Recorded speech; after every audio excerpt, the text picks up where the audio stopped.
नमस्कार मंडळी, स्वागत करतोय एका नव्या व्हिडिओमध्ये। आजचा नंदी वेगळा आहे, मांडणी वेगळी आणि विषयसुद्धा पूर्णतः वेगळा आहे। इतिहासाला ओढ असते शौर्याची, पराक्रमाची आणि बलिदानाची, आणि जिथं बलिदान दिलं जातं ना, आपसूक ते नाव इतिहासाच्या पानावरती तुमच्या माझ्या संबंध महाराष्ट्राच्या आणि भरतभूमीच्या खंडातल्या प्रत्येक माणसाच्या मनावरती अधिराज्य गाजवत असतं। आता बैलगाडा क्षेत्राचा इतिहास आणि बैलगाडा क्षेत्राचा नाद हा प्रत्येकाला लागला आहे। प्रत्येकजण त्या संस्कृतीचा कुठंतरी जोपासा, कुठंतरी जतन, संवर्धन करता येईल याच्यासाठी प्रयत्न करतोय। बैलगाडा शर्यत सुरू झाल्यापासून आणि बंदी उठल्यानंतर सर्वसामान्य शेतकऱ्यांना सुखाचे दिवस येऊ लागले।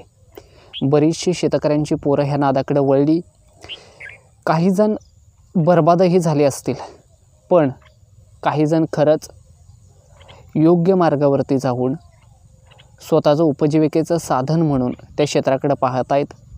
मग त्या क्षेत्रामध्ये अनेक व्यवसाय उभारून ती माणसं, ती मंडळी स्वतःचं पोट योग्यरित्या भरतायत। आता आजचा विषय आणि विषयाचा मूळ गाभा त्या गोष्टींकडं मी वळतोय।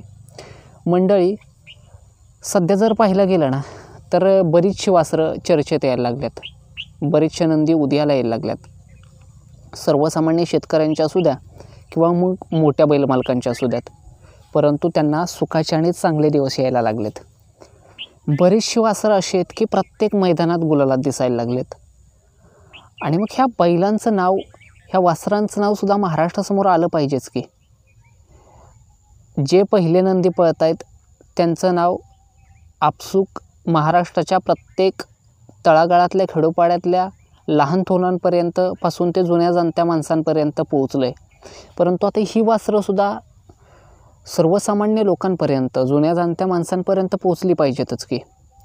आणि असंच एक वासरू आहे ज्यानं गेल्या 2 महिन्यात संबंध महाराष्ट्रातल्या बैलगाडी क्षेत्रामध्ये धुमाकूळ घातला आहे।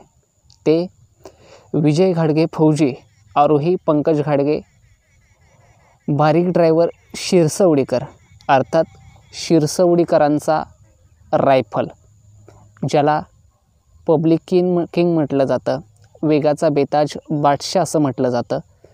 काही का असेना, पण वासरू पळतं आहे, भन्नाट पळतं आहे, त्याला खरंच एक गती आहे, एक वेग आहे वाऱ्याच्या वेगासारखा। आणि मग हे वासरू तुमच्यापर्यंत पोहोचणं आपल्या चॅनलच्या माध्यमातून मला महत्त्वाचं वाटलं, कारण सर्वसामान्य शेतकऱ्यांची किंवा सर्वसामान्य गावातली बैल जर उजेडात येत असतील ना, तर आपल्या व्हिडिओच्या माध्यमातून तर जर ते आणखी उजेडात येणार असतील, तर यापेक्षा चांगली गोष्ट कुठलीच असू शकत नाही। म्हणून म्हटलं हा नंदी प्रथमतः घ्यावा। तर मित्रांनो, मंडळी आणि मायबाप, रायफलनं सध्या जर पाहिलं गेलं ना, तर एक 4-5 मैदानं झालं तो सलग गुलालात आहे।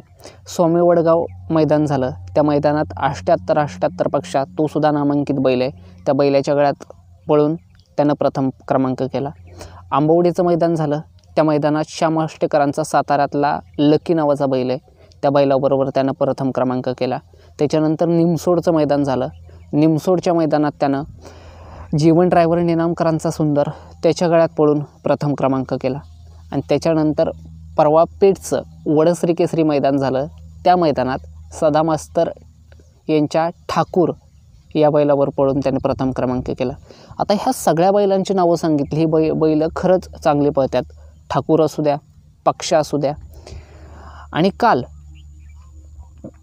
मायनीचं मैदान झालं, आणि त्या मायनीच्या मैदानात त्यानं आदत चंदर या शिरसवडीतल्याच वासराबरोबर त्याला गळ्यात घेऊन अनेक चांगले नामांकित बैल आली होती, त्या प्रत्येकाच्या चुरशीच्या लढतीत टिकून त्याने काल तृतीय क्रमांक केला।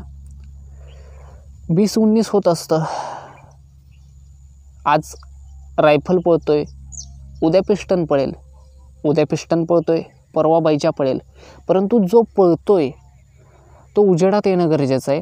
आणि खरंच या रायफलला जर अनेक चांगले पैर मिळत गेले, भारत असेल, सुंदर असेल, बकासूर असेल, घरणिकीचा राजा असेल, चिक्या असेल, रायफल 81 असेल, सर्जा असेल, मथुर असेल, म्हणजे असे लारा असेल, चांगले पैरे मिळत गेले ना तर खरंच हे वासरू भविष्यातला स्टार असणार आहे.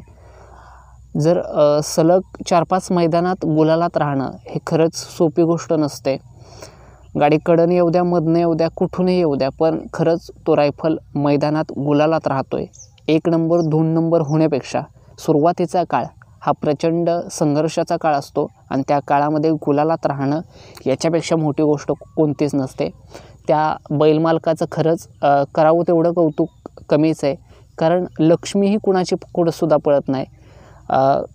ज्यांचं खरंच या क्षेत्रावरती प्रेम आहे, जी लोक खरंच त्या क्षेत्राला वाहून घेत आहेत, तीच माणसं किंवा त्याच माणसांची नंदी उजेडात येत असतात.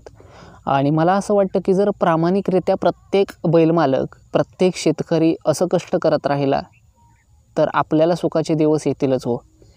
पण ज्या माऊलीनं बंदीच्या काळानंतर फक्त कत्तलखान्याचाच प्रवास पाहिला, जिच्या वासरांनं निष्पाप असताना सुद्धा कत्तलखान्याचा प्रवास पाहिला, औतनाडनं ते कत्तलखाना, याच्यापेक्षा त्यांना वेगळं जीवनच जगता आलं नाही. पण आता होतं असं की ही बैलगाडा शर्यत सुरू झाल्यानंतर बैल हा म्हातारा होईपर्यंत लोक त्याच्या केवळ प्रेमापोटी जपतायत, त्याच्या आईला जपतायत आणि एखाद्या माणसापेक्षा चांगला त्यांचा अंत्यसंस्कार करतायत. मला वाटतं की चुका ह्या प्रत्येकानं दाखवल्या पाहिजेत. प्रत्येक चॅनलच्या माध्यमातून दाखवण्यापेक्षा त्या आपापसात मैदानात मिटवल्या पाहिजेत. कारण संघटना, मग पेटा असेल, ह्या संघटना फक्त कधी चूक होते आणि कधी आमच्या हातामध्ये आम्ही कायद्याच्या बाजूने बोलतो, ह्या सगळ्या गोष्टी करण्यासाठी उभ्या आहेत. मला वाटतं आपल्याकडून प्रथमतः चूक होऊ नये याची काळजी बैल मालक असतील, आयोजक असतील, बैलचालक असतील, ह्या प्रत्येकानं घेतली पाहिजे, ज्याच्या माध्यमातून खरंच हे क्षेत्र अबाधित राहील. आणि मला असं वाटतं की यूट्यूब चॅनलच्या माध्यमातून काहीतरी चुकीच्या गोष्टी पडद्यासमोर आणण्यापेक्षा त्या आपापसात मिटवल्या तर बरं होईल. आणि पुन्हा एकदा विषयाच्या मूळ मुद्द्याकडे वळून व्हिडिओच्या माध्यमातून फक्त एवढंच की रायफलला पुढील वाटचालीसाठी खूप खूप शुभेच्छा. रायफल, तू हिंद केसरी व्हावंस, महाराष्ट्र केसरी व्हावंस. चुकून जर झालंच भारत केसरी, महान भारत केसरी रोज तुम्ही हिंद, तर त्याही मैदानाचा तू गुलालाचा मानकरी व्हावास. इतर बैलांसारखा, इतर नंदींसारखा तूही भविष्यातला एक स्टार व्हावास.